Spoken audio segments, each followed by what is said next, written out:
ስለዚህ ያለ ቤተ ክርስቲያን አንድም ሰው የመዳን ተስፋ የለውም። አይ ብቻዬን እንዲህ አድርጌ እዚህ ቦታ ጸልዬ እንደዚህ ሆኜ እንደዚህ የሁሉ ትዕቢትና ትምክህት። በግሉ መጸለይ አስፈላጊ መሆኑ እንደተጠበቀ ሆኖ ያለ ቤተ ክርስቲያንና በቤተ ክርስቲያን በሚደረግ ጸሎት ይልቁንም በቅዳሴ ሳይሳተፍና ከቅዱስ ምስጢር ሳይሳተፍ ምንም የመዳን ተስፋ የለውም። ጥላቻ እስካለ ድረስ ምንም ጸሎት አያርግም። ምንም ጸሎት። ምክንያቱም እግዚአብሔር ፍቅር ነው፣ ጥላቻ ደግሞ የሰይጣን ነው። ሰው በሰይጣን መንፈስ ሆኖ ለእግዚአብሔር መስዋዕት ማቅረብ አይችልም። ቤተክርስቲያን የምትጸለየው ክርስቶስ ለሞተለት ሁሉ ስለሚሰቅሉት ራሱ ጸለያል አልጸለየም? አስተምሮናል እኮ ስለሚያሳድዷችሁ ምን አድርጉ ጸልዩ። ክርስቶስ ለዓለም ነው የሞተው እና አሁን ቤተክርስቲያን በምድር ያለች የክርስቶስ አካል ናት። ስለዚህ የክርስቶስ ፈቃዱ ዓለም ሁሉ እንዲድን እንጂ እንዳይጠፋ አንድያ ልጁን እስኪሰጥ ድረስ እግዚአብሔር ዓለሙን እንዲሁ ወዷል።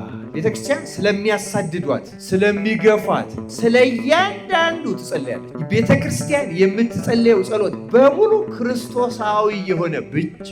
አንድ ሰው ስለሚያሳድዱት፣ ስለሚረግሙት፣ ስለሚሰድቡት፣ ስለ ማንኛውም ሰው በጎ ይጸልይ። እንደዚያ ከሆነ እግዚአብሔር ይመልሰውና ሰላም ያደርጋል። አመፀኛና የክፉ የሰይጣን ማደሪያ ከሆነ ደግሞ እግዚአብሔር ለዚያ መፍትሄ ይሰጣል። ማንም ሰው የሚጸልይ ሰው የጸሎቱን ዋጋ ሳይቀበል በፍጹም ቅዱስ ጳውሎስ እንዲህ ይላል፣ ልመናና ጸሎት ምልጃም ምስጋናም ስለ ሰዎች ሁሉ ስለ ነገሥታትና ስለ መኳንንትም ሁሉ እንዲደረጉ ከሁሉ በፊት እመክራለሁ። እና በእኛ በቤተክርስቲያናችን ትውፊት ስለ ባለስልጣናት የምንጸልይበት መንገድ በሁለት መንገድ ነው። ነገሥታትን ቀብታ ያነገሰቻቸው ሲሆን በስም ጠርታ ትጸልይላቸዋል። ስለዚህ ኃጢአት ሰርተው በበደሉ ጊዜ እግዚአብሔር ይቅር እንዲላቸው ብቻ ሳይሆን ልቡናቸውን አስተካክሎ ሕዝቡን በበጎ መንገድ እንዲጠብቁ ስለ መሪዎች ትጸልያለች።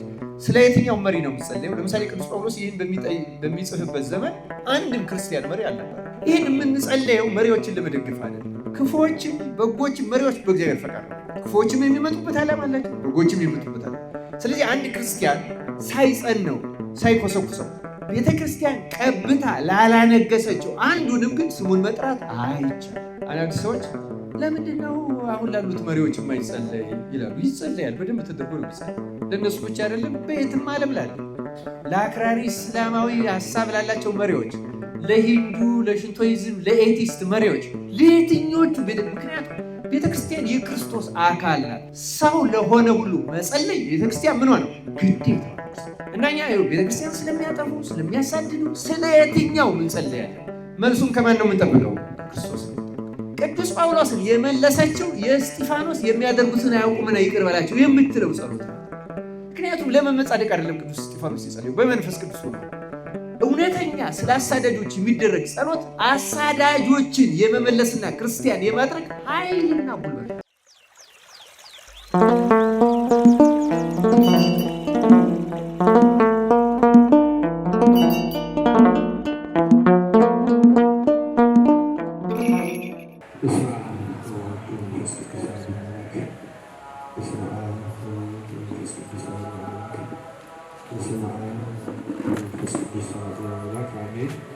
አባታችን ቀሲስ ይትባረክ፣ ወንድማችን ዘማሪ አቤል፣ እዚህ ያላችሁ ሁላችሁም አባቶች፣ ወንድሞች፣ እናቶች፣ እህቶች እንደምን ዋላችሁ?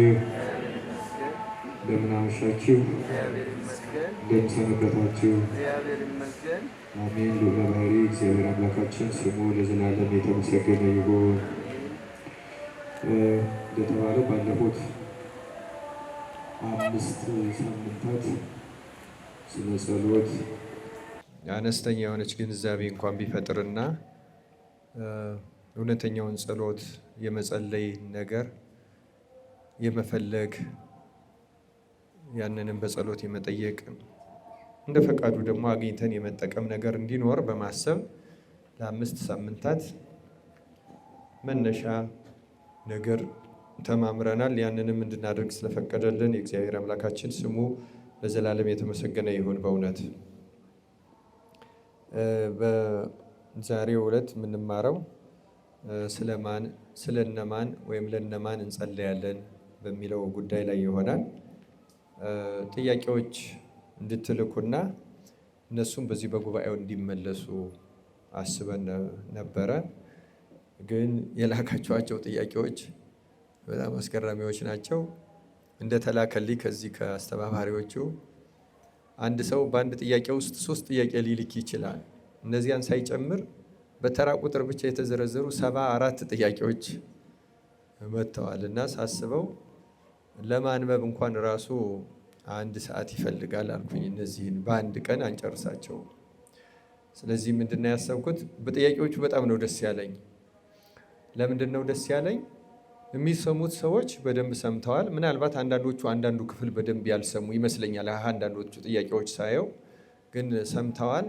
ፍላጎት አለ። ጸሎትን የመጠቀም የማወቅ ፍላጎት፣ ከዚህ በላይ ደስ የሚያሰኝ ፍላጎት የለም በእውነቱ። እግዚአብሔር ደግሞ በቸርነቱ ወደዚያ ያደርሰናል። ጸሎትን ከመፈለግ በላይ ምንም፣ እውነት ለመናገር በትምህርቱም እንዳልነው ጸሎት የሌለው ሰው ምውት ነው። ምንም ኦክሲጅን የማይተነፍስ እንደማለት ነው። አየር የማይተነፍስ ሰው በሕይወት እንደሌለ የማትጸልይ ነፍስም በእግዚአብሔር ዘንድ ምውት ነች።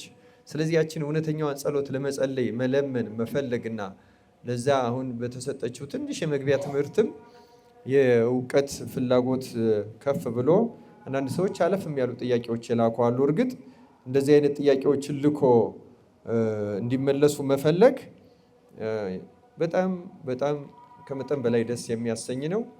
እግዚአብሔር ለጠየቁት ሁሉ መልስ የሚሰጥ አምላክ ነውና ከዚህ በጉባኤ ከሚሰጠው ይልቅ በልቡናችሁ እግዚአብሔር እንዲመልስላችሁ የእርሱ መልካም ፈቃድ ይሆን።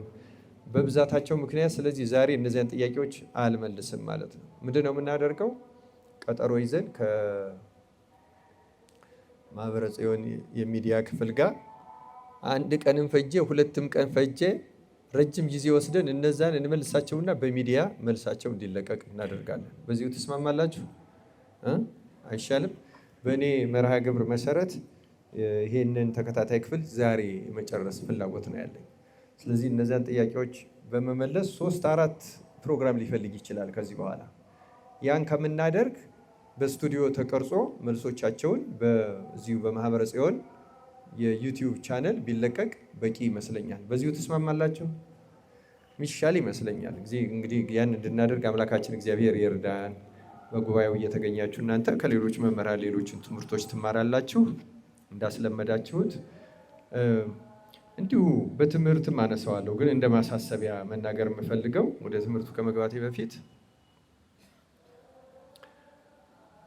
አእምሯችንን የተማርነውን ትምህርት እንዳናስታውስ ሆኖ አእምሯችን የተጎዳው ለምንድን ነው ብለን አስበን እናውቃለን? ለምሳሌ ከዚህ ስትወጡ ልቅም አድርጋችሁ ይዛችሁት ነው የምትሄዱ ይዘቱን ወይም ትምህርቱን፣ ወይስ ምን እንሆናለን? እንረሳዋለን አይደለም? አንዳንድ ሰውም ያስታውሳል። እውነት ለመናገር እኔ ራሴን እመረምረዋለሁ። በእውነት ነው የምነግራችሁ። በሆነ እድሜ ስማር እስከ ዛሬ ድረስ ማስታውሳቸው ስብከቶች አሉ፣ የሆኑ ሰዎች ማለት ነው። በምሰማበት ወቅት ቦታውንም አስታውሳለሁ፣ መምህሩን አስታውሳለሁ። ልቅም አድርጌ ነበር የምሰማው።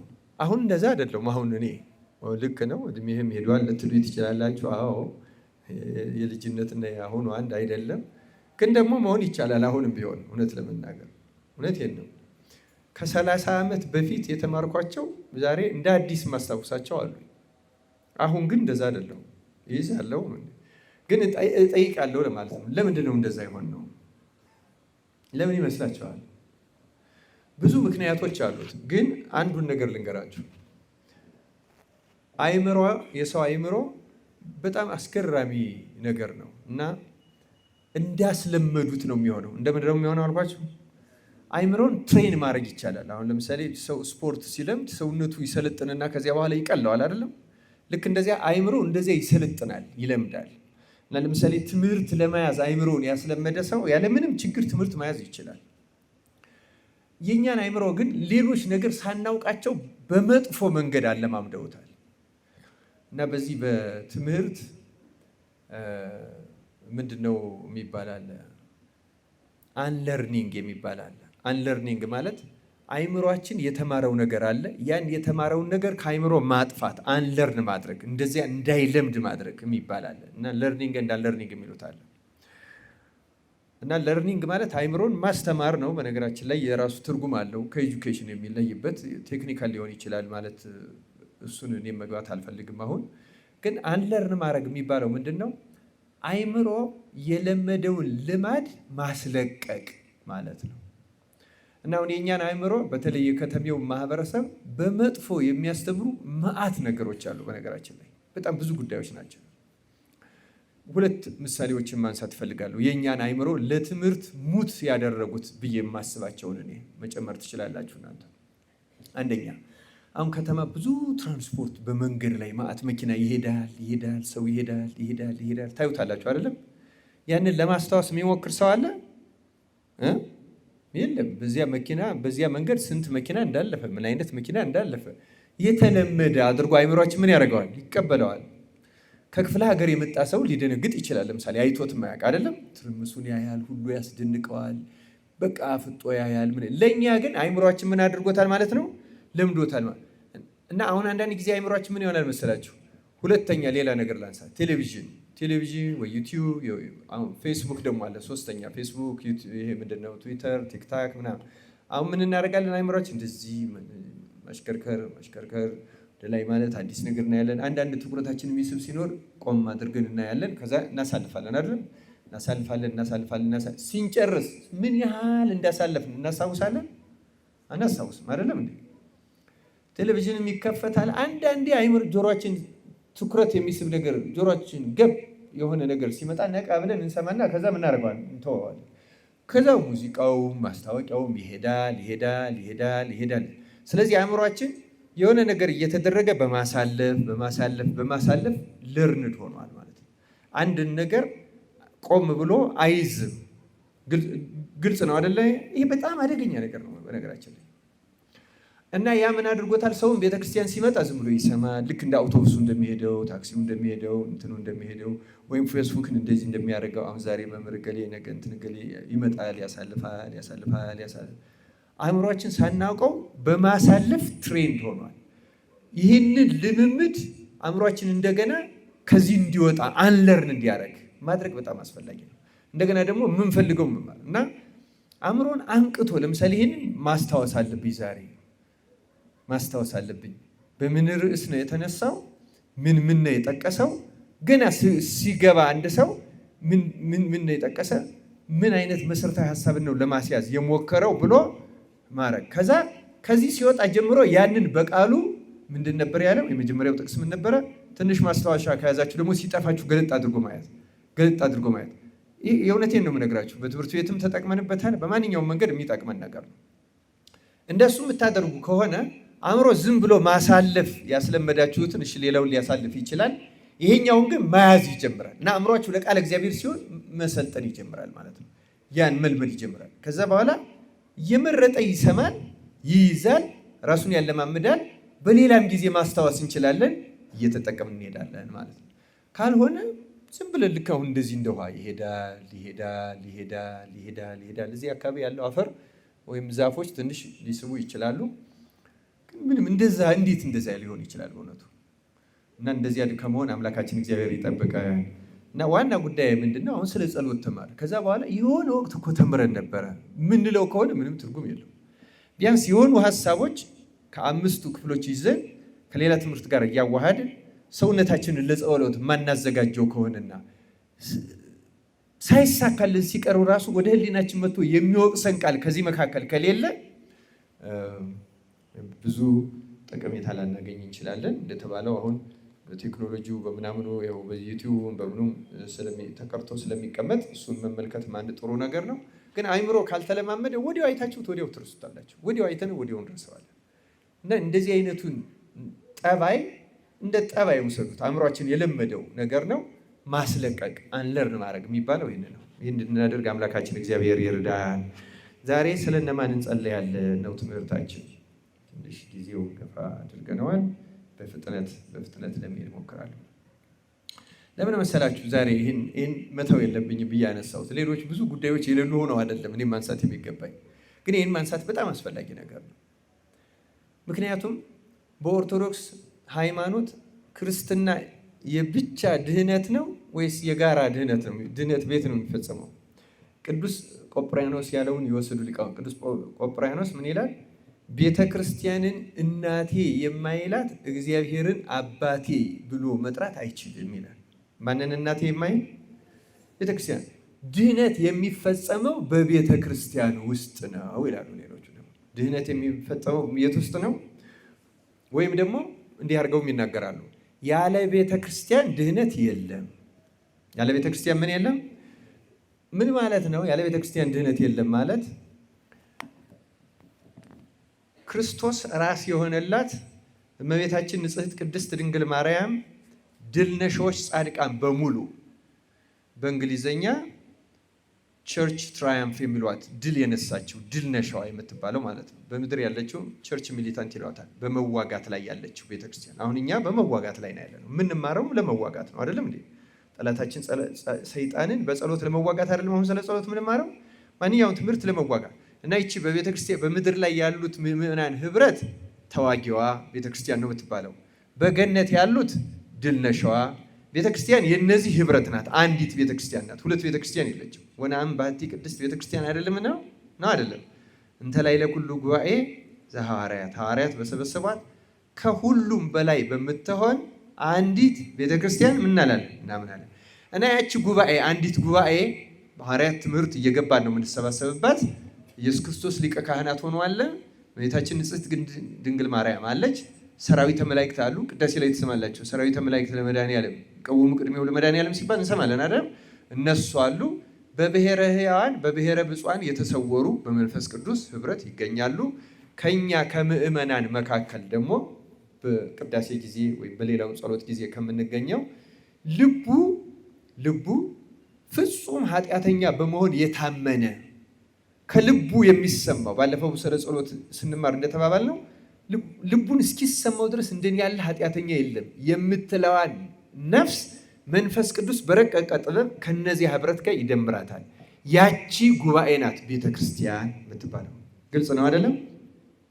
ስለዚህ ተመልከቱ፣ ያለ ቤተክርስቲያን ድህነት የለም ማለት እዚች ህብረት ውስጥ ሳይገባ አንድ ሰው በውጭ እንደሆነ መዳን አይችልም ማለት ነው ባጭሩ። ግልጽ ነው አይደል ሐሳቡ? ያለዚች ህብረት መንፈስ ቅዱስ በሚሰራት በዚች ቅድስት አንድነት ውስጥ ሳይጨመር ማን ነው የሚጨምረው? መንፈስ ቅዱስ። እየቀደሰ የማይጨምር ሰው ሊኖር ይችላል። እየባረከ የማይጨምር ሰው ሊኖር ይችላል። እያስቀደሰ የማይጨምር ሰው ሊኖር ይችላል። ምክንያቱም ቀናሹም ጨማሪውም ማን ነው? መንፈስ ቅዱስ ብቻ ነው። እንዲሁም በዚህ በቅዳሴ መግቢያው እንደተጻፈው አንዳንዱን ቅድስት ቤተክርስቲያን ለዘላለም ደጆቿን ትዘጋባሃለች ነው የሚለው። ህሊናው እየባከነ አሁን ብዙ ጥያቄ አንስታችኋል። የጸሎት መሰረታዊ ነገር ህሊናን መሰብሰብ ነው። ክርስቲያኖች ምንን መሰብሰብ ነው ብለናል? ህሊናን መሰብሰብ ነው። ህሊና ልቡና ካልተሰበሰበ በእውነቱ ጸሎት አሁን ማስታወል ሲባል የምንጸልየውን የለመድነው ማቆም ማለት ብቻ አይደለም። ክርስቲያኖች እንደሱ ማለት ብቻ አይደለም።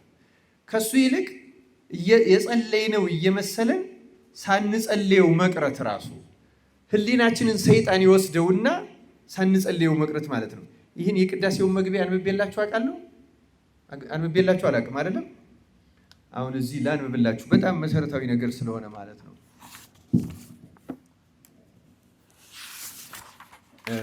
ብዙ ጊዜ ህዝብ እየሰማው አይነበብም። እንዲህ ይላል፣ ለቄስና ለዲያቆን ለህዝብም ሁሉ የሚገባ በየጊዜው ሁሉ ሊሰሩት የሚገባ የቅዳሴ ስርዓት ነው። እንደ አባቶቻችን ስርዓት ቄስም ቢሆን ዲያቆንም ቢሆን በቅዳሴ ጊዜ መጀመሪያ ይህን ቃል በግድ ያንብብ ይላል። በምን ያንብብ? በግድ። ህዝቡ ወይም ደግሞ ከቅዱስ ምስጢር የሚቀበሉትም ሁሉ በማስተዋል ይህን ይስሙ። እንዲህም ይበል ይልና፣ ወንድሜ ሆይ ኃጢአትህን እያሰብክ በዚህ ልቡና ኑር፣ ይቅርታንም ታገኝ ዘንድ ስርየትን ለምን። ስለ አንተም ስለ እነሱም ንጹሕ የሚሆን መስዋዕቱን በሚያቀርቡበትና በሚያሳርጉበት ጊዜ ከቤተ ክርስቲያን ሳትወጣ ስለ አንተ የሚያቀርብና የሚጸልይ ካህኑን አትተወው። ከሚያስወጡት ካልተጠመቀው ጋራ አብረህ እንዳትሄድ። ጻኡ ንዑሰ ክርስቲያን ሲባል ትሰሙናላችሁ አይደለ? ያኔ ያልተጠመቀ ካለ ስለሚወጣ ከዚያ ጋር እንዳትወጣ ማለቱ ነው። እንዳትሄድ በቤተ ክርስቲያን ኑር እንጂ የካህኑንም ቃሉን አድምጥ። ስለ አንተ ስለ ኃጥአንም ሁሉ የሚለምነውን ስርየት ስማው፣ አምላካቸው ይቅር ይላቸው ዘንድ። አንተ ሰው የኃጢአትህን ስርየት ልታገኝ ከወደድክ ከቤተ ክርስቲያን ለምን ትወጣለህ?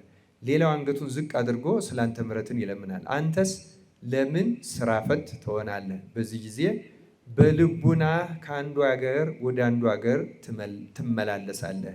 መራዊ ሰማያዊ በሚሆን በክርስቶስ ማኅተም የታተምክ ስትሆን፣ ነገር ግን ቤተ ክርስቲያን ወደ ውጭ ታወጣሃለች፣ ለዘላለሙ ወደ እርሷ እንዳትገባ ደጆቿን ትዘጋባሃለች፣ ባዕድ በመካከሏ አይገኝምና ይላል። እግዚአብሔር ስሙ የተመሰገነ ይሁን። አሁን እንድታውቁት የፈለኩት ምንድን ነው? አንደኛ ከቤተ ክርስቲያን አትውጣ ነው። ያለ ቤተ ክርስቲያን ድህነት የለም። ሁለተኛ ይሄ መውጣት እንዴት እንደሚፈጸም በቅዳሴ ጊዜ ልቡናህን ከአንዱ ሀገር ወደ አንዱ ሀገር ለምን ታባክናለህ ነው። አያችሁ፣ ማሰብ።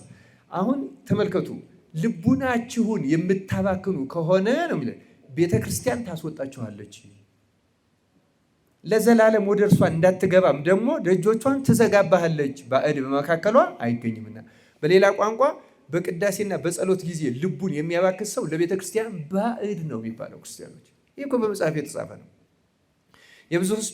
የብዙ ሰዎች ጥያቄ ያስታወሰኝ ስለ ጸሎት በመሰለን ብቻ የምንጓዝ መሆናችንን ነው እውነት ለመናገር እና ክርስቲያኖች ተመልከቱ፣ ቤተ ክርስቲያን ማን እንደሆነች ካላወቅንና እንዴት እንደምንድን ካላወቅን አንዳንድ ጊዜ ሌሎች እንደሚያደርጉት ሁሉ አንዳንድ ሰው እንደውም ብቻዬን ጸልዬ እድናለሁ፣ እነሱ ጋር አልሄድም፣ እዚያ ጋር አልሄድም፣ ይሄ ያስጠላኛል የሚል ሰው ሁሉ አለ። ይህ ሰው በጣም አደገኛ በሽታ ውስጥ ያለ የነፍስ በሽታ ውስጥ ያለ ሰው ነው። አንደኛ ጥላቻ አለው ማለት ነው ለሚሄድበት ነገር፣ አይደለም ለቄሶቹ ይሁን ለአገልጋዮች ይሁን ለምንም ይሁን። ጥላቻ ማለት እንዴ የመጨረሻው የሰይጣን መጋረጃ ውስጥ የገባ ማለት ነው። እግዚአብሔር ከዚህ በሽታ ይፈውሰን። ሁለተኛ ደግሞ በጣም አደገኛ ፈሪሳዊነት፣ ተመጻዳቂነት ነው። እኔ ይሻላለሁ ብቻዬን ጸልዬ እድናለሁ ነው የሚለው። አላወቀውም እንጂ የገፋው ራሱ ሊቀ ካህናት ኢየሱስ ክርስቶስም ጭምር ነው። እንደዚህ እንደሚል ሰው ግብዝም የለም፣ ትዕቢተኛም የለም፣ በጥላቻም የሰከረ ሰው የለም። እንኳን ሊድን ኩነኔውን በቅጡ አይሆንም እንዲህ ያለ ሰው። ምክንያቱም ሊቀ ካህናት ኢየሱስ ክርስቶስን ሁሉ ገፍቶታል። ስለዚህ ያለ ቤተ ክርስቲያን አንድም ሰው የመዳን ተስፋ የለውም። አይ ብቻዬን እንዲህ አድርጌ እዚህ ቦታ ጸልዬ እንደዚህ ሆኜ እንደዚህ፣ ይሄ ሁሉ ትዕቢትና ትምክህት ነው። እግዚአብሔር እንደዚህ ያለውን ያረቀልን። ስለዚህ አንድ ሰው በግሉ መጸለይ አስፈላጊ መሆኑ እንደተጠበቀ ሆኖ ያለ ቤተ ክርስቲያንና በቤተ ክርስቲያን በሚደረግ ጸሎት ይልቁንም በቅዳሴ ሳይሳተፍና ከቅዱስ ምስጢር ሳይሳተፍ ምንም የመዳን ተስፋ የለው። የተዘጋ ነገር ነው ክርስቲያኖች። በዚህ ህሊናችን ማመንታት፣ ከፍ ዝቅ፣ ወዲያ ወዲህ ማለት የለበትም። ከቤተ ክርስቲያን ሳትወጣ ጸልይ ነው የሚለው። ቤተ ክርስቲያን ውስጥ ያለው ካህኑ ቢያስቸግርህ ራሱ ካህኑ ይኮነናል፣ አንተ አትኮነን። በምታውቀው ኃጢአት የተያዘ ቢሆን በኃጢአቱ ክርስቶስ ይፈርድበታል። የእሱ ኃጢአተኛ መሆን አንተን ከክርስቶስ ጋር ከመገናኘት ሊቀ ካህናት ኢየሱስ ክርስቶስ ስለኛ በመስቀል ላይ ያቀረበውን ነገር እና አሁንም በቄሱ በኩል አድርጎ ለሁላችን መዳን በዕለት በዕለት በቤተክርስቲያን የሚፈጸመው ምስጢር አንድም ሰው ላይ አይጎልም። ለሰው የሚጎልበት በራሱ እምነት፣ በራሳችን ጥላቻ፣ ትችት ባለፈው ተናግሬያለሁ። ለጸሎት ራሱ ህሊናችን የማይሰበሰበው ስንተች የሆነን ሰው ስናየው የሆነ ድርጊቱን ማንረሳለት ከሆነ ለምሳሌ አቤት ገሌም ገሊትም ምንል ከሆነ ጌታ እኮ የሰዎችን ኃጢአታቸውን የማትትቱ ከሆነ የሰዎችን ምናቸውን ኃጢአታቸውን የበደሏችሁን ብቻ አይደለም ይቅር ያለ እኛን ያልበደለ ግን ኃጢአት ሲያደርግ የምናውቀው ሰው ካለ የዚያን ሰው ኃጢአት የምናስታውስ ከሆነ እኛ ከዚያ ሰው የባስን ኃጢአተኞች ስለሆነ ነው። በነገራችን ላይ ኃጢአቱን ልናይ እንችላለን፣ ንስሐውን ግን አናይም። አንደኛ አይደለም። ሁለተኛ በዚያም ሰው ላይ ይፈርድበት ያለው እግዚአብሔር ነው፣ እኛ ፈራጆች አይደለም። ሶስተኛ ሰይጣን አውቆ ሰዎችን እያሳየ ከእግዚአብሔር በጸሎት እንዳንገናኝ ምን ያደርገናል? ይገረግረናል፣ ያስወጣናል ከቤተ ክርስቲያን። ምክንያቱም ልቡናችን ይባክናል፣ ያስባል። እንደሰማችሁት ቤተ ክርስቲያን ደጆቿን ትዘጋብናለች። ከቤተ ክርስቲያን ውጭ ደግሞ ድነት የለ ተጎዳን ማለት እና በጣም መሰረታዊው ነገር ከጸሎት ጋር ልክ የአንድ ሳንቲም ሁለት ገጽታ እንደሚባለው ለጸሎት ሁለተኛ ገጽታው ህሊናን መሰብሰብ ነው። ህሊና ካልተሰበሰበ ያ ጸሎት። ስለዚህ ሰይጣን ጸሎት በጣም አባ ጊዮርጊስ በአርጋኖን የሰሉስ ላይ እንዳለው ጸሎትን ያህል ነገር እንደ ጸሎት ሰይጣንን የሚጎዳው ስለሌለ እንደ ትክክለኛው ጸሎት ሰይጣን ደግሞ ብርቱ ጥረቱ ጸሎትን ማስታወል ነው ይላል። ከአባ ጊዮርጊስ ላይ ላንብላችሁ። አርጋኖን ዘሰሉስ ላይ የሚለው አባ ጊዮርጊስ ስለ እመቤታችን እየተናገረ ነው። አንቺ ደግሞ ቀኝ እጅሽን ዘርጊ፣ እኔን ከመኝታዬ ለማንሳት ከሰው ደም የተጠማ ጠላት ለጸሎት ሊነቁ በወደዱ ጊዜ በአይን ቅንድብ ላይ እንቅልፍ ያበዛልና ሰይጣን ምን ያደርጋል አለ? እንቅልፍ አያችሁ፣ እንቅልፍ ይላል እና በማንቀላፋትም ሽፋሽፍትን ይሰብራል፣ ምስጋናንም ስለማስታጎል ይህም ሁሉ ይተናኮላል። ተመልከቱ እንዴት እንደሚተናኮል ይተናኮላል። ቢነቁም እንቅልፍ ከዓይን ቢርቅ የዚህን ዓለም ንብረትና ውዳሴ ከንቱ በማሳሰብ ደግሞ እንደገና ይተናኮላል። አያችሁ የዚህን ዓለም ነገር ነው እንድናስብ የሚያደርገን። ወይ ከንቱ ውዳሴ ያሳስበናል እየጸለይኩ ነው ብሎ፣ ወይም የዚህን ዓለም ንብረት ማለት እንደዚህ ባገኝ እንደዚያ ቢሆን የሰዎችን እንደዚያ። ይሄ ሁሉ የሰይጣን ተንኮል ነው። ይተናኮላል። ሰይጣን ከቶ እንደ ጸሎት ማስታጎል የሚወደው የለም። ጸሎት ፍላጻ ነውና ዓይኑን ይወጋዋል። ከሚጸልይ ሰው አንደበት እሳት ወጥቶ ሰይጣንን ያቃጥለዋልና። ሰይጣንም ስለዚህ ከበጎ ስራ ሁሉ ጸሎትና ትጋትን ይጠላል። ከበጎ ስራ ሁሉ ምንና ምንን ይጠላል? ከየትኛው ጸሎትና ትጋትን ይጠላል። የሚተጋም ሰው ከብዙ በሽታው ይላቀቃል። ይልቁንም ያንቺ ምስጋና ወሬ ሲሰማ በብስጭት ጥርሱን ያፋጫል።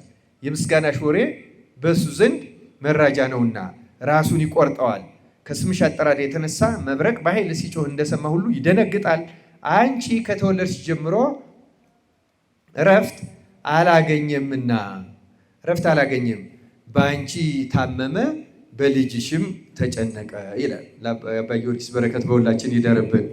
ይህንን የሚያመጣው ተመልከቱ። አባ ጊዮርጊስ የሚለን የቅዳሴውን መግቢያ የሚለን የጸሎት ዋናው በሽታው ሀሳብ መበታተን ነው። ስለዚህ ሰይጣን ጸሎት እና አንዳንድ ሰዎች በጥያቄዎቹ ተስፋ መቁረጥ ሁሉ ተስፋ መቁረጥ ደስ ነው የሚለው ሰይጣን ከሁሉ የተሻለ ትርፍ ነው አለ። እሱ ገብቷችኋል አይደለም? መጀመሪያ ላይ እንመን እምላችሁ ስንጸልይ እንመን ይሰማናል ብለን ስናምን ኃይል እያገኘን እንሄዳለን። እና ባለፈው ተናግሬያለሁ። ማድረግ ያለብን ሀሳባችን ከሄደ አማትበን ሀሳባችን የተሰረቀበት ቦታ ላይ ሄደን እንደገና መጀመር ነው አይደለም እንዴ? ምክንያቱም ትክክለኛ ጸሎት ሲሆን ሰይጣን እየወጋው ይሄዳል። እና አሁን ቅድም መግቢያ ላይ እንዳልኩት አእምሯችን አሁን በሀሳብ መበታተን ለምዷል። እንደምንም አድርገን ሀሳብ መሰብሰብን እንደምንም ታግለን ከለመድን በኋላ ግን በቃ ከዚያ በኋላ ይሄ የተዘጋ ግንብ ቤት ማለት ነው በነገራችን። ከዚያ በኋላ ልክ ስትገቡ ገና አእምሯችሁ መሰብሰብ ይጀምራል። ይለምዳላ። አይምሮ መበታተን እንደለመደ መሰብሰብ ይለምዳል። ለመልመድ ግን ጊዜ ይወስዳል። ተመልከቱ። ይሄን ካላደረግነው ጸሎቱ ጸሎት አይደለም። ክርስቲያኖች እግዚአብሔር በእውነት በርትተን እንድንጸልይ በቸርነቱ ይርዳል። ይህን ዋና ነገር አድርጋችሁ እንድትይዙት እፈልጋለሁ። በዚህ በሚዲያ የሚሰሙ ሰዎች ሁሉ ዋና ስለነማን ነው የምንጸልየው ነው የዛሬው ዋናው ጉዳያችን። ስለነማን ነው የምንጸልየው? ምንም ጥርጥር የለው ስለ ራሳችን ዛንጸልይ አንችልም አይደለም እንዴ? የመጀመሪያው ግን ደግሞ አንድ የእግዚአብሔር ቃል ትዝ ይላችኋል፣ ባልንጀራህን እንደማን አድርገህ ውደድ። ስለዚህ እኔን ወድጀው ለእኔ የምጸልይለት ከሆነ ሁለተኛ የምንጸልየው ለማን ነው ማለት ነው? ባልንጀራችንስ ማን ነው? ያ ሰው እንደጠየቀው ባልንጀራዬ ማን ነው ትላላችሁ? አዎ አሉን የስጋ ጓደኞች የምንላቸው፣ ግን ባልንጀራ የሰው ዘር በሙሉ ነው በነገራችን ላይ። ስለዚህ ቤተክርስቲያን እኔ አሁን ከቤተ ክርስቲያን የተነሳሁት ጸሎት የምንጸለየው እኛ ራሳችንን የቤተ ክርስቲያን አባል አድርገን ነው። የማን አባል አድርገን ነው? ለዛ ነው አሁን ውዳሴ ማርያም ለምን እንጸለያለን? ዳዊት ለምን እንጸለያለን? ቄሶች ኪዳን ለምን እንጸለያሉ? ሌሎቹ ውዳሴ አምላክ ለምን እንጸለያለን? አርጋኖን ለምን እንጸለያለን? የምንጸለየው እነዚህ ጸሎቶች የማን ጸሎት ስለሆኑ? የቤተ ክርስቲያን ጸሎት። እኔ የማን ልጅ ነኝ? የቤተ ክርስቲያን ልጅ። ስለዚህ አንደበቴ የቤተ ክርስቲያን አንደበት ነው። አካሌ የቤተ ክርስቲያን ነው። ነፍሴም የቤተ ክርስቲያን ናት። አይደለም እንዴ? ቤተ ክርስቲያን የሰጠችኝን እጸለያለሁ እንጂ ቤተ ክርስቲያን ያልሰጠችኝን አልጸለይም። እውነቱን ለመናገር በሌላ ቋንቋ ቤተ ክርስቲያን የመንፈስ ቅዱስ ነው የሚገልጽላል። መንፈስ ቅዱስ ያልገለጸውን ማንጸልይም። ስለ ጸሎት ይዘት ባለፈው አነሳስቻለሁ፣ አልመለስበትም። ግን ዋና ያነሳሁት ምንድን ነው? ቤተ ክርስቲያን የሰጠችኝን ጸሎት እንደምጸልይ ሁሉ በግልም ስጸልይ ቤተ ክርስቲያን ለምትጸልይላቸው ሁሉ ምን አደርጋለሁ ማለት ነው? እጸልያለሁ ማለት ነው። በጣም ጥሩ። ቤተ ክርስቲያን ለእነማን ነው የምጸልየው ብለን ስንጠይቅ የቤተ ክርስቲያን አሁን እኛ የምንናገርበት አፋችን፣ የምንሰማበት ጆሮአችን፣ የምናይበት አይናችን፣ የምናሸትበት አፍንጫችን፣ እነዚህ በሙሉ መሰረታዊ ብልቶች ያሉት ከአንገት በላይ ነው አይደለም? የራስ አካል ናቸው አይደሉም? ናቸው አይደሉም? ይህን ደግሞ የሚያቀናጀው ማን ነው? ራሳችን ነው አይደለም? ራስ ከሌለ አንገት ከተቆረጠ እነዚህ ሁሉ መደረግ ይችላሉ? አይችሉም። እና የቤተ ክርስቲያን ራሷ ማን ነው? ማን ነው ራሷ? ስለዚህ ቤተ ክርስቲያን የምትጸለየው ክርስቶስ ለሞተለት ሁሉ ነው። ለማን ሁሉ ነው የምጸለየው? ተናገሩ። ለማን ነው የምጸለየው? ክርስቶስ ለሞተለት ሁሉ። እሱ የሞተው ለሆኑ ጥቂት ሰዎች ነው ወይስ ለዓለም ሁሉ ነው? በጣም የሚገርመው ስለሚሰቅሉት ራሱ ጸልየዋል አልጸለዩም? አስተምሮናል እኮ ስለሚያሳድዷችሁ ምን አድርጉ? ጸልዩ። አሁን ደግሞ እሱ ምን አለ? የሚያደርጉትን አያውቁምና ይቅር በላቸው። ቤተ ክርስቶስ ለዓለም ነው የሞተው እና አሁን ቤተ ክርስቲያን በምድር ያለች የክርስቶስ አካል ናት። በምድር ያለች የማን አካል ናት? ስለዚህ የክርስቶስ ፈቃዱ ዓለም ሁሉ እንዲድን እንጂ እንዳይጠፋ አንድያ ልጁን እስኪሰጥ ድረስ እግዚአብሔር ዓለሙን እንዲሁ ወዷል። ዮሐንስ ወንጌል ምዕራፍ 5 አይደለም? ስለዚህ ዓለም ሁሉ ምን እንዲሆን? እንዲድን እንጂ እንዳይጠፋ፣ አንድ ሰው እንኳን እንዳይጠፋ ከተቻለ ጌታም በዚህ ዮሐንስ 15 ላይ በደንብ ተናግሯል። ቤተ ክርስቲያን ማለት የክርስቶስ በምድር ላይ ያለች የክርስቶስ አካል ማለት ነው እና አሁን የኛ ቅድስት ቤተ ክርስቲያን የምጸልየው ዛሬ የቅዳሴውን መጽሐፍ ለትምህርትም ይዤው የመጣሁት ከዚህ የተወሰኑትን የምታውቋቸውን ማስታወስ ስለምፈልግ ነው። ቤተ ክርስቲያን የክርስቶስ አካል ስለሆነች ክርስቶስ ስለሞተለትና ምልጃ በመስቀል ላይ ስላቀረበለት ይቅር በላቸው ስላላቸው ስለ አማጽያን ቤተ ክርስቲያን ስለሚያሳድዷት፣ ስለሚገፏት፣ መከራ ስለሚያደርሱ ስለ እያንዳንዱ ትጸልያለች። እስጢፋኖስም የሚወግሩትን የሚያደርጉትን አያውቁምና ምንድን ነው ያለ? ይቅር በላቸው። ቤተ ክርስቲያን የምትጸልየው ጸሎት በሙሉ ክርስቶሳዊ የሆነ ብቻ ነው። ምናዊ የሆነ ነው አለ? ክርስቶሳዊ። በእኛ ዘመን ለምንድን ነው የሆነው? የእኛ ዘመን አንደኛ ትምህርት የራቀበት ስለሆነ ሰውም መንፈሳዊ ነገር ከዓለማዊ ወይም ከፖለቲካ ስለሚቀላቅለው በቤተ ክርስቲያን በጣም በሚገርም ሁኔታ በተለይ ቤተ ክርስቲያን በተከፈለችበት ዘመንማ አሁን በውጭ ሀገር ያሉ ለምሳሌ አንዳንዶቹ መብታቸው ይመስላቸዋል። ለምሳሌ ስለ ፓትርያርክ ሁሉ አለመጸለይ፣ የጳጳስ ስም አለማንሳት ሁሉ እነዚህ መብት የሚመስላቸዋሉ። ግን ቤተክርስቲያንን በማን ክህነት እንዳቆማት ሁሉ አለማወቅ ነው። ይሄ አደገኛ ጥፋት ነው። ምንም ትርጉም የለውም። አንዲት ቤተክርስቲያን የሊቀ ጳጳስ ስም የማትጠራ ከሆነ በየት በኩል ወደ ክርስቶስ ትገናኛለች? ያ የሚቀድሰው ካህን ክህነቱን ከየት አመጣው? ያ ተንሱ የሚለው ዲያቆን ከየት አመጣው? ያ የሚያስቀድሰው ምዕመን የተጠመቀው ጥምቀት በማን ክህነት የተገኘ ነው? አሁን ይህ ሁሉ አለማወቅ ነው፣ አለመማር ነው። እና ሁላችንም እግዚአብሔር በቸርነቱ ይቅር ይበላል። ግን ያን ስሜት የሚያመጣው ምንድነው? ሰዎች ለቤተክርስቲያን ከመቆርቆር ነው። ቤተክርስቲያንን እንጎዳለን ብለው አይደለም። ክፉ የሆኑ ሰዎችን ባንጸልይላቸው በድለዋል፣ አጥፍለዋል ብለው የሚያስቧቸው ሰዎች ባለማንሳት ስማቸው እግዚአብሔርን ያስደሰቱ ወይም በጎ ያደረጉ ይመስላቸዋል። ጥላቻ እስካለ ድረስ ምንም ጸሎት አያርግም። ምንም ጸሎት 24 ሰዓት ብንቆምም ጥላቻ ያለው ሰው ከእግዚአብሔር ጋር፣ ምክንያቱም እግዚአብሔር ፍቅር ነው፣ ጥላቻ ደግሞ የሰይጣን ነው። ሰው በሰይጣን መንፈስ ሆኖ ለእግዚአብሔር መስዋዕት ማቅረብ አይችልም። ማንም ይሁን ምንም ይሁን እና ከእንደዚህ ያለ መንፈስ በእውነት እግዚአብሔር አምላካችን በቸርነቱ ይጠብቃል። እና የምንጸልይላቸው ብዙዎቹን አካላት ታውቋቸዋላችሁ ብዬ አስባለሁ። ጊዜን በብዙ መንገድ እያባከንኩ ነው፣ ግን ስለ ራሳችን እንጸለያለን። መቼስ እናውቀዋለን። ወደ ፈተና እንዳትገቡ ትጉና ጸልዩ እንዲህ የሚሉትን ስለተማርን እሱን አላብራራም። ክፉ ስላደረጉ ብዙ ሰዎች መጸለይ አለብን። በተለይ ግጭት ባለን ወቅት፣ ሰላም ባጣን ወቅት ስራ ብለው ሰዎች ስለነዚያ መጸለይ አለባቸው። ጌታ ከኔ ተማሩ ብሏል አለን። እናንተ ሸክም የከበዳችሁ ወደ እኔ ኑ ከኔም ተማሩ አላለም? እኔ የዋህ በልቤም ትሁት ነኝ አለ። እና የዋህነትን ሲተረጉሙ የኛ ቤተክርስቲያን ሊቃውንት የዋህ የሚባል ሰው መጀመሪያ ክፉ ለሚያደርግበት ሰው በክፉ ፋንታ ክፉ አለመመለስ፣ ምን አለማድረግ? ክፉን በክፉ አለመመለስ። ሁለተኛውና አስገዳጁ ነገር ክፉ ስለሚያደርግበት ሰው መጸለይ። ክፉ ስለሚያደርግበት ሰው ምን ማድረግ? መጸለይ። ሶስተኛ ደግሞ ይሄ ነገር የገጠመኝ እኔ ሌላ ቦታ አውቄው ሳላውቀው ስለሰራሁት ኃጢአት እግዚአብሔር እኔን ሊያስተካክል ይፈልጎ ነው ብሎ ስለሚደርስበት ማንኛውም ክፉ ነገር ራሱን ተጠያቂ ካደረገ ሶስቱን አንድነት የፈጸመ ሰው የዋህ ይባላል። የዋሁ ምን እንደሆነ ገብቷችኋል አይደል? የዋህ ምንድን ነው የምትባሉ? ሞኝ ማለት አይደለም።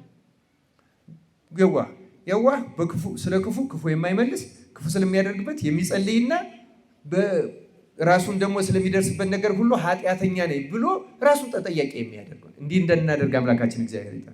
ማቴዎስ ወንጌል ምዕራፍ 5 ላይ ስለሚያሳድዷችሁና ስለሚረግሟችሁ ሰዎች ምን አድርጓል? ጸልዩ። ስለነዚህ መጸለይ በጣም አስቸጋሪ ጸብ ያለበት ሰው ካለ ደግሞ በቢሮ ሊሆን ይችላል፣ በቤተሰቡ ሊሆን ይችላል፣ በሌላም ሊሆን ይችላል። የሚመከረው እንዲያውም እግዚአብሔር ሆይ በእኔና በገሌ ወይም በገሊት መካከል ወይም በገሌና በገሌ መካከል እባክህ የሰላም መልአክህን ላክልን ሁሉ ብሎ በግልጽ መጸለይ ያለበት። የሰላም መልአክ ላክ። ቀሜታ ሳይኖር ጥላቻ ሳይኖር የሰላም መልአክህን ላክ። አለቃው የሚያሰቃየው ሰው ሊሆን ይችላል፣ ወይም አለቃውን የሚያሰቃየው ሰው ሊሆን ይችላል። በነገራችን ላይ በእኛ ሀገር እንኳን በአብዛኛው አለቃው ሊሆን ይችላል፣ ግን አለቃውን የሚያሰቃይም ሞልቷል። በብዙ ቦታ ብዙ አይነት ግጭቶች አሉ። መቼም ምድራችን በግጭት የተሞላች ናት አይደለም? ስለዚህ ይሄ ወንጌል ነው። ስለ እነዚያ ሰዎች መጸለይ እባክህ እኔንም እነሱንም ልቡና ስጠን፣ ሰላም አድርገን፣ ሰላምህን ስጠን ኢየሱስ ክርስቶስ ሆይ መንግስትህ የሰላም ናት፣ መንግስትህ ትምጣ ብለህ እንድንጸለይ ያስተምረናል። እባክህ ያቺ መንግስትህ የሰላምህ ነገር በእኛና በእነሱ መካከል ትሁን፣ ትምጣ፣ ትሰጠን፣ የሰላም መልአክህን ላክልን፣ ችግራችን ፍታለን እያለ አንድ ሰው ግጭት ስለገጠመው ስለሚያሳድዱት፣ ስለሚረግሙት፣ ስለሚሰድቡት፣ ተንኮል ስለሚያረጉት ስለማንኛውም ሰው በጎ ይጸልይ። ከዚያ በኋላ ዳዊት እንዳለ የጸሎቴ ዋጋ ወደ እኔ ምን ሆነ ይችላል ተመለሰ ይችላል። ያ ሰው ሳያውቅ በቅንነት ዝም ብሎ በቅንነት የሚያጠፋ ሰው አለ በነገራችን ላይ አይደለም። እንደዚያ ከሆነ እግዚአብሔር ይመልሰውና ሰላም ያደርገናል። አመፀኛና የክፉ የሰይጣን ማደሪያ ከሆነ ደግሞ እግዚአብሔር ለዚያ መፍትሄ ይሰጣል እና የጸሎታችን ዋጋ ወደኛ ትመለሳለች። ጸሎቴን ይገባ ውስጥ ጸሎቴ ወደ ብብቴ ምን አደረገ ይችላል። ማንም ሰው የሚጸልይ ሰው የጸሎቱን ዋጋ ሳይቀበል በፍጹም አይቀርም። በምንም መንገድ የሚጠረጠር ማለት ነው። እኔ እንደውም አንዲት እህት ምን አስተማረችኝ፣ ይህንን መናገር አለብኝ። አንዳንድ ጊዜ በቤታችን የሚሰሩ ሰዎች እንፈልግና የሚሰሩልን ሰዎች ስናገኝ ሁሉ ደግሞ ብዙ ችግር ይገጥመናል። አይገጥመንም? ይገጥማቸዋል። ቤታችሁ ውስጥ የሚሰሩ ሰዎች የሉ አሉ አይደለም? አሁን የቤት ሰራተኛ የምንላቸው ማለት ነው። እና አንድ ቀን ተቸገርኩ እኮ እንደዚህ ስል፣ እንዴ አንተ ደግሞ እንደዚህ ትላለህ አትጸልይም እንዴ አትለኝም? እውነቷን እኮ ነው ለካ። ስለዚህ ይጸልያል አልኩኝ። እውነት ለመናገር አደረግኩት እና መፍትሄም አገኘው። በእውነቱ እንዴ እኮ ይገርማል።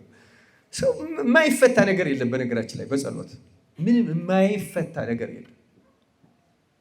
ጸሎት ማንኛውንም ቋጠሮ መፍታት ይችላል። እንድንጸልይና እንድንጠቀም አምላካችን እግዚአብሔር ይርዳን በእውነቱ። እና እንደው አሳፍራ ገስጻን ያስተማረችኝ አንዲት እህት በእውነቱ አስቤውም አላውቅም። ስለማንኛውም ማለት ነው። እንደው አሁን ዘርዝረን አንዘልቀውም፣ ግን ዋናዎቹ ግን ስለሚያሳድዱን ሰዎች መጸለይ በጣም የማይቀር በጣም መሰረታዊ ነገር ነው። ጸልዩልን ብለው ስላሰቡ ሰዎች መጸለይ ይሄ በጣም የምታውቁት ነው። ቅዱስ ጳውሎስ ራሱ ወንድሞች ወይ ስለኛ ጸልዩ ይላል። አንደኛ ተሰሎንቄ ምዕራፍ 5 ቁጥር 25 ላይ፣ ኤፌሶን 6:18 ላይ በጸሎትና በልመናም ሁሉ ዘወትር በመንፈስ ጸልዩ፣ በዚህም ሐሳብ ስለ ቅዱሳን ሁሉ እየለመናችሁ በመጽናት ሁሉ ትጉ ይላል። እንድንተጋ አምላካችን እግዚአብሔር ይርዳል። ስለ ቅዱሳን ሁሉ ማለት በዚያ ዘመን ስለ ክርስቲያኖቹ በቅድስና ስለ እነሱ ሁሉ መጸለይ ቤተክርስቲያን ስላ ነው። ስላረፉ ሰዎች መጸለይ፣ ስለ አገልጋዮችና ስለ አገልግሎታቸው መጸለይ። ቆላስይስ ምዕራፍ 4 ቁጥር 3 እስከ 4 በእውነቱ ቅዱስ ጳውሎስ በዚያን ጊዜም ስለ እርሱ ደግሞ የታሰሩበትን የክርስቶስ ምስጢር እንድነግር እግዚአብሔር የቃሉን ደጅ ከፍትልን ዘንድ ስለኛ ደግሞ ጸልዩ፣ ልናገር እንደሚገባኝ ያህል እገልጠው ዘንድ ምን አድርጓላ? ጸልዩ። ምክንያቱም ትምህርቶች ሁሉ ለምሳሌ አሁን ብዙ ሰው በትምህርቶች ተምታታን ይላል።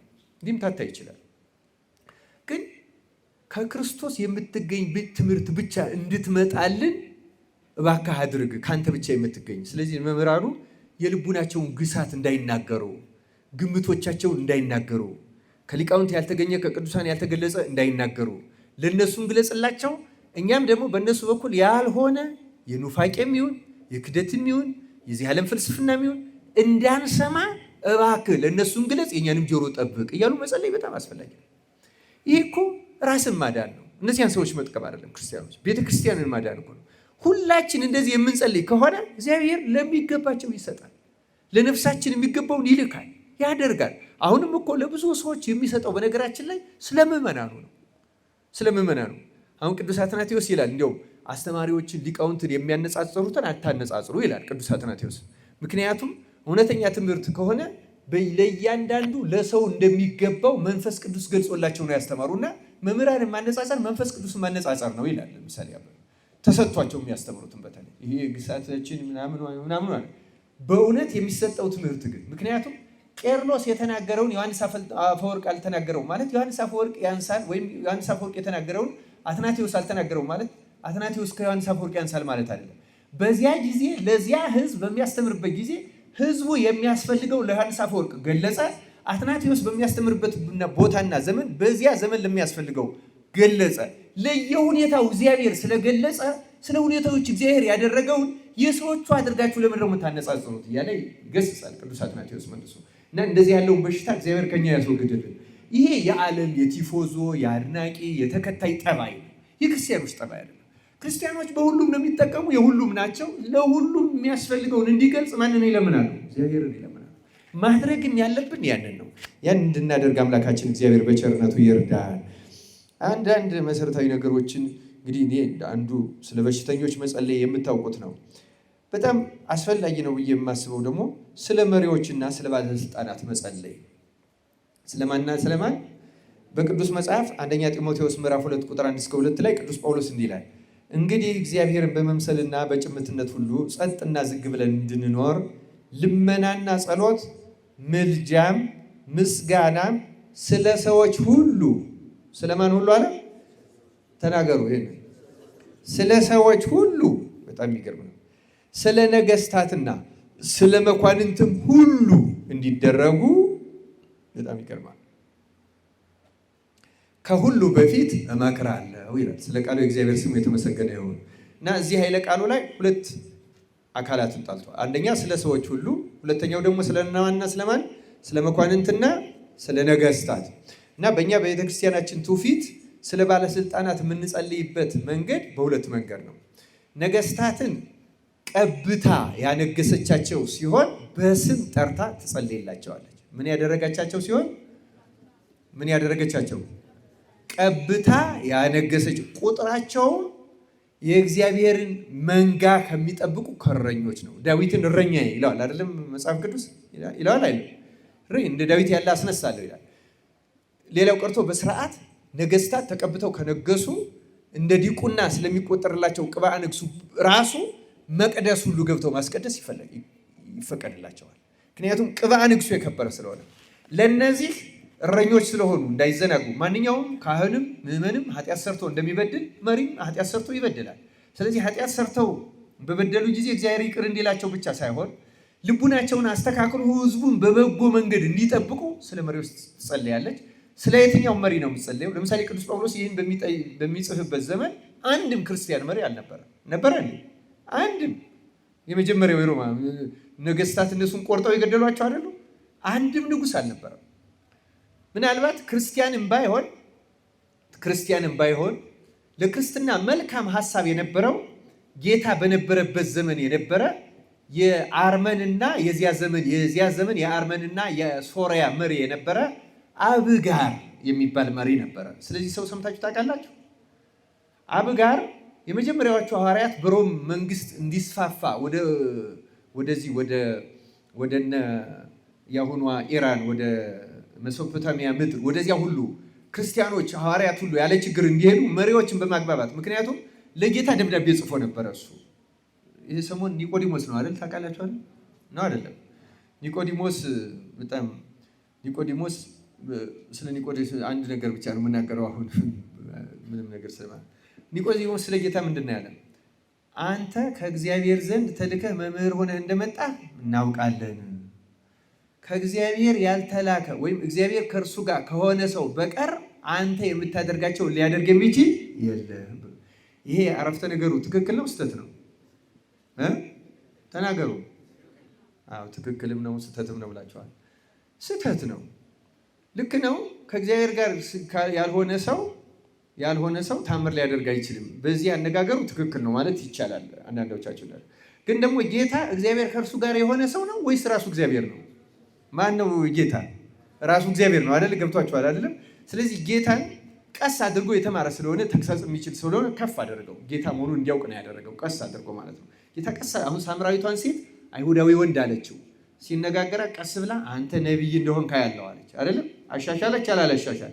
አሁንም አልበቃትም። ገና አሁንም ሲነግራት አይ ይሄንማ መሲሁ ሲመጣ ይነግረናል ስትል እሱ እኔ ነኝ አላትና ልክ መሲሁ ጋር ስትደርስ ነው ታምራት የተደረገላት። በሚመስላት መጀመሪያ አንድ ሰው እንደመሰላት ጸጋ አልተሰጣትም። ነቢይ እንደመሰላት ተመልከቱ። አብጋርን ያነሳሁት ልክ እንደነዚህ ሰዎች ጌታ በጣም ድንቅ አድራጊ ጥሩ ሰው እንደሆነ የሚያውቅ ነበር። እና የጻፈለት ደብዳቤ በጣም አስገራሚ ነው። አንደኛ ና ነው ያለው፣ ከእኔ ጋር ሆነን እንግዛ ነው ያለው ጌታ። ምስኪን እንደው በጣም እውነቱ በኋላ ክርስቲያን ሆኗል። በእውነቱ በረከቱ ይደርስበት። ጌታ በህይወት እያለ ነው በነገራችን ላይ ይሄን የላከበት። በጣም አስገራሚ ነው። እና ጌታም መልእክቱ ደብዳቤ ጽፎለታል። እኔ በኋላ ሐዋርያትን እልክልሃለሁ ብሎ የአብጋር ደብዳቤ በሆሳዕና አካባቢ ወይም ጌታ ከመሰቀሉ ከአንድ ሳምንት በፊት ነው ለጌታ የደረሰችው ይላሉ ታሪኩን የጻፉ ሊቃውንት በነገራችን ላይ። እና ይሄ ሰውዬ በመገደሉ ሁሉ ተቆጭቶ ሐዋርያት እንዲያል እና ገና ክርስቲያን ሳይሆን ስለ እርሱ በደንብ ሳያውቅ አምላክነቱን ሳይረዳ ለቤተ ክርስቲያን ለጌታ ሐዋርያት መልካም ቀና ሐሳብ የነበረው ብቸኛው ሰው አብጋር ነው። ከአብጋር በቀር አንድ መሪ የክርስትና ጠላት ነው የነበረው። እንዲያውም ይፈራል። ምክንያቱም መሪዎቹ ራሳቸውን አምላክ አድርገው ይቆጥሩ ስለነበረ አምላክ መጣ የሚለው የሚያስጠላቸው ነገር ነው። ታውቃላችሁ ኢየሱስ ጌታ ነው የሚለው የመጣው እኮ በሮም ንጉሥ ቄሳር ጌታ ነው ነበር የሚባል። ማን ጌታ ነው? ተናገሩ። ማን ጌታ ነው ነበር የሚሉ? ቄሳር። አሁን ሐዋርያት መጡና ማን ጌታ ነው አሉ። ታውቃላችሁ አይሁድ ራሱ ጌታን ሲሰቅሉ እኮ እኛ ያለ ቄሳር ንጉሥ የለንም ንጉሳችሁ ሲላቸው ጲላጦስ እኛ ያለ ቄሳር ምን የለንም አሉ። አስወገዱ። ስለዚህ ተመልከቱ ቄሳር ጌታ ነው ነበር የሚባል በዚያ ምድር ላይ አዲስ ትምህርት መጣ። ማን ጌታ ነው የሚለው? ኢየሱስ ጌታ ነው የሚለው። አሁን የአሁኖቹ እንደዚህ መፈክሩን የሚጠቀሙበት ለምን እንደተባለ እንኳን አያውቁም። በእውነቱ እግዚአብሔር አይነ ልቡናቸውን ያብራላቸው። አሁን አስተውሉ። በዚያ የአራዊት ዘመን ጌታ ሄሮድስ ራሱ ሂዱና ለዚያች ቀበሮ አሁን ሊቃውንት እስከ ቆስጠንጢኖስ የነበረውን ዘመን የነገስታት ዘመን ዘመነ አራዊት ነው የሚሉት። ዘመነ ማን አልኳችሁ? ምክንያቱም ጌታ እንደ በጎች በተኩላዎች መካከል ልካቸዋለሁ ነው ያላል። እንደ ተኩላ ነው ያረዷቸው። ስለዚህ ዘመነ አራዊት ነው። በዘመነ አራዊት ለነበሩት መሪዎች እንኳን ቤተክርስቲያን ከሁሉ አስቀድማ እንድትጸልይ አዛለሁ ያደርገው። ይህን የምንጸልየው መሪዎችን ለመደገፍ አይደለም፣ ወይም የፖለቲካ አስተሳሰባቸውን ለመደገፍ አይደለም። ክርስቲያን እግዚአብሔር የመሪ ዳዊት ይላል አይደል? የንጉስ ልብ በእግዚአብሔር እጅ ነው፣ ወደ ፈለገው ያዘነብለዋል ይላል አይደል? ከፈለገ እኮ ወደ ምሕረት ከፈለገም ደግሞ ወደ ምን ያመጣዋል? ወደ መዓት። ክፉዎችም በጎችም መሪዎች በእግዚአብሔር ፈቃድ ነው የሚመጡት። ክፉዎችም የሚመጡበት ዓላማ አላቸው፣ በጎችም የሚመጡበት ዓላማ። ስለዚህ አንድ ክርስቲያን ሳይጸነው ሳይኮሰኩሰው ቤተ ክርስቲያን ቀብታ ላላነገሰችው አንዱንም ግን ስሙን መጥራት አይቻልም። በእርግጠኝነት አንዱ ማወቅ ያለብን ይሄ። አሁን በእኛ ዘመን በዚህ በእኛ ቤተክርስቲያን ሁሉ አንዳንድ ሰዎች ለምንድን ነው አሁን ላሉት መሪዎች የማይጸለይ ይላሉ። ይጸለያል፣ በደንብ ተደርጎ ነው የሚጸለይ። ለእነሱ ብቻ አይደለም፣ በየትም ዓለም ላለ ለአክራሪ እስላማዊ ሀሳብ ላላቸው መሪዎች፣ ለሂንዱ፣ ለሽንቶይዝም፣ ለኤቲስት መሪዎች፣ ለየትኞቹ ምክንያቱም ቤተክርስቲያን የክርስቶስ አካል ናት። ክርስቶስ ዓለም ሁሉ እንዲድን እዚህ ቅዱስ ጳውሎስ አነበብኩላችሁ። ለሰው ሁሉ ሰው ለሆነ ሁሉ መጸለይ ቤተክርስቲያን ምኗ ነው? ግዴታዋ ነው ክርስቲያን። እና እኛ ቤተክርስቲያን ስለሚያጠፉ ስለሚያሳድዱ ስለ የትኛው እንጸለያለን? መልሱም ከማን ነው የምንጠብቀው? ከክርስቶስ ነው የምንጠብቀው። የሚገርማችሁ ይህን ከጸለይ ነው። ለምሳሌ ቅዱስ ጳውሎስ ቅዱስ እስጢፋኖስን ያስወገረ ሰው ነው። ይህን ታውቃላችሁ አይደለም? እሱም ተናዟል። ቅዱስ ጳውሎስን የመለሰችው የእስጢፋኖስ የሚያደርጉትን አያውቁምና ይቅር በላቸው የምትለው ጸሎት ነው። ምክንያቱም ለመመጻደቅ አይደለም ቅዱስ እስጢፋኖስ ሲጸልዩ በመንፈስ ቅዱስ ሆኖ። እውነተኛ ስለ አሳዳጆች የሚደረግ ጸሎት አሳዳጆችን የመመለስና ክርስቲያን የማድረግ ኃይልና ጉልበት አለ። ለዚህ ነው አሁን ሰማዕታት ክርስቲያኖች ሰማዕታት ስለ ገዳዮቻቸው ጸልየዋል። እኔ አሁን ስንክሳር ዛሬ አላመጣውም እንጂ ይህን ቅዳሴም ሳላነበው ልሄድ ነው።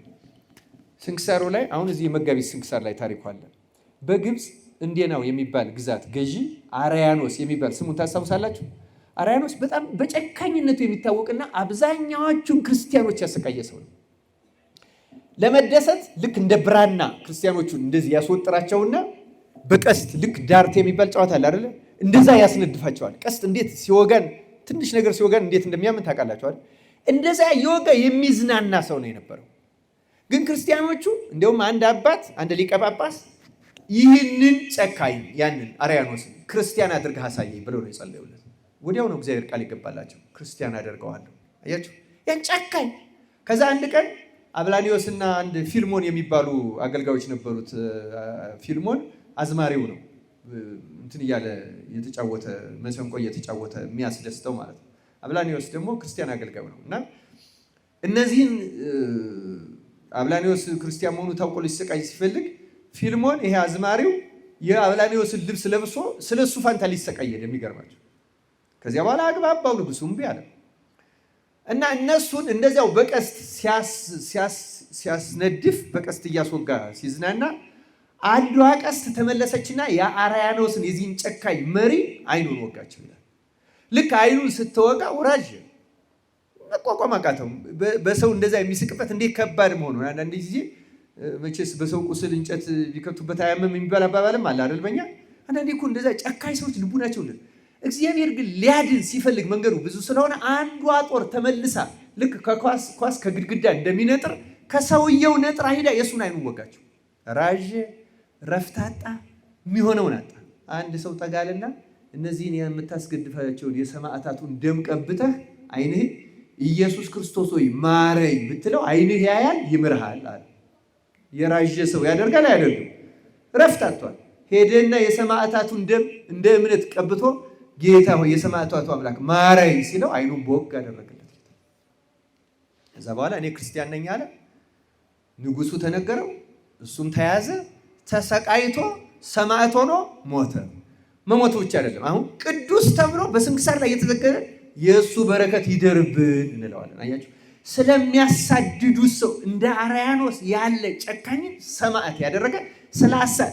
ለዚያ ነው አሁን የሰማዕታት ደም የቤተ ክርስቲያን ዘር ነው የሚባል። ዘር ሲዘራ ይበቅላል አይደለም? የሰማዕታት ደም የተባለው በደም ተነገረ እንጂ የሰማዕታቱ ጸሎት ነው። ክርስቲያኖች የሰማዕታቱ ምን እንደው አልኳቸው ጸሎት። ስለነዚህ ስለ ክፉዎች ሁሉ መጸለይ በጣም መሰረታዊ ነገር።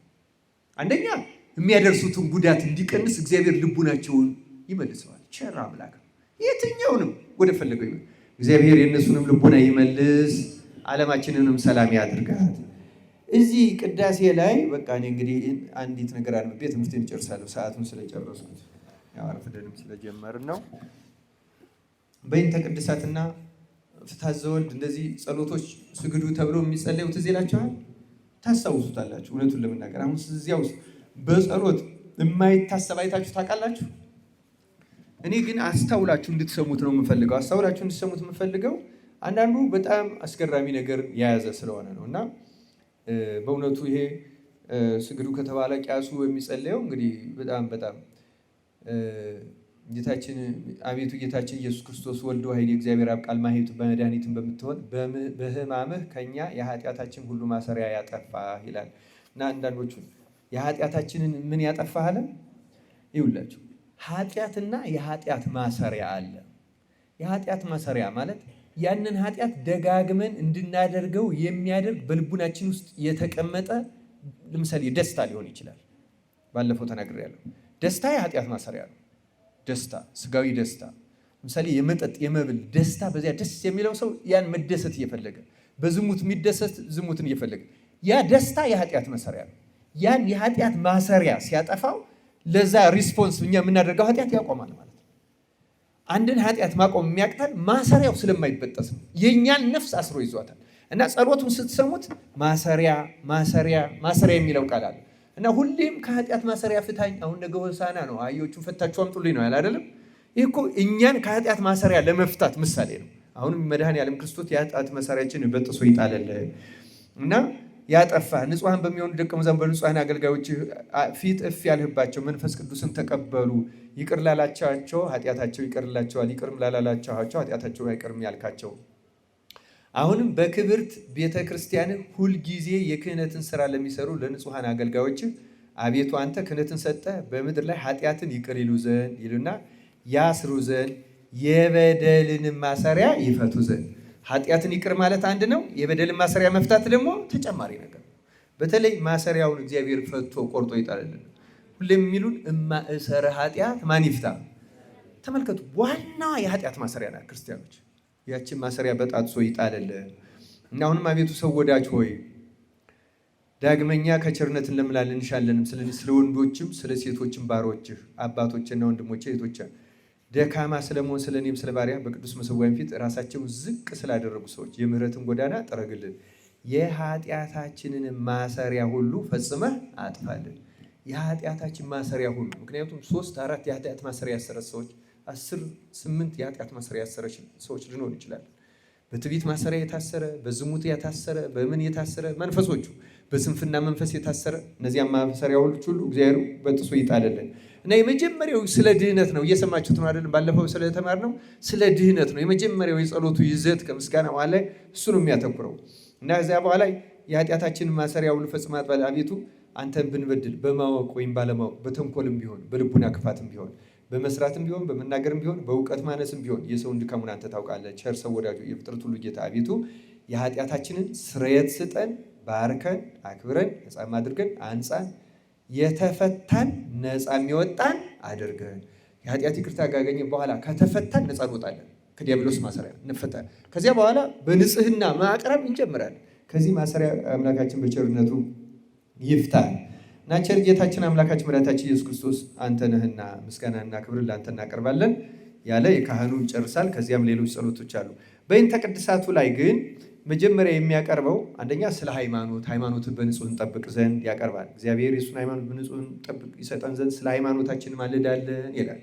በደንብ ነው ይህን እየሰማን አሜን ኪርያላይሶን እግዚኦ ተሳለን ማለት ያለብን ክርስቲያኖች። ሃይማኖትን በህሊናችን በልቡናችን እግዚአብሔር ይጠብቅልን። ከዚያ እስከ ፍጻሜያችን ድረስ በመንፈስ ቅዱስ አንድነት ይጠብቀን ዘንድ። ሌላው ስለ አንድነታችን እዩ ይዘቶቹን። በመከራችን ሁሉ እግዚአብሔር የትዕግስትን ፍጻሜ ይሰጠን ዘንድ ስለ ነፍሳችን ትዕግስት ሶስተኛ ናት። እግዚአብሔር ትዕግስቱን ለሁላችን ያድለን በጸሎትም በመከራም በጭንቅም ጊዜ። ከዛ ስለ ነቢያት ይማልዳል ከነሱ ጋር እግዚአብሔር ይቆጥረን ዘንድ ይላል። ከዚያ ደስ እንዳሰኘውም አገልግሎቱን እድል ፈንታቸውን ያድለን ዘንድ አገልጋዮች ስለሆኑ ስለ ሐዋርያት ይላል። እግዚአብሔር ለእኛ የሰማዕትነትን ስራ ይሰጠን ዘንድ ቅዱሳን ስለሚሆኑ ሰማዕታት ነው። ሰማዕትነትን ምን ያደርገን ዘንድ የቤተ ክርስቲያን ስራዋ ሰማዕታትን ማፍራት ነው። እግዚአብሔር ያንን በቸርነቱ ያደለን።